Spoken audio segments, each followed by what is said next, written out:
T'imagines que et diguessin que han d'operar el teu nadó, però que el problema finalment només fos per un moc? Fa uns quants anys em van portar un nadó de només 2 setmanes com a últim recurs abans d'una operació. I és que hi havia un dels seus forats del nas que no ventilava. Creien que tenia una atresa de coanes, que és quan la part de darrere del nas no comunica cap allí on tocaria.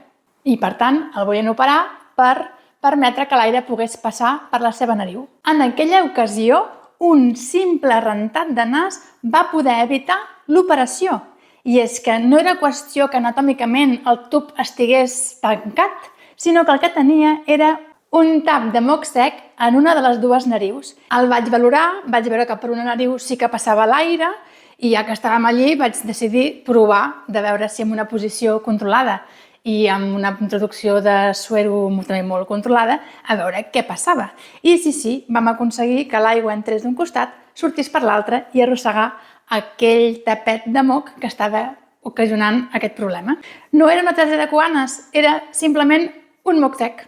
Aquell cas va ser excepcional, però quan el recordo sempre penso que de vegades un moc mal posat pot provocar problemes que poden semblar molt greus. Si t'ha agradat la història, comparteixeu amb algú que li pugui interessar.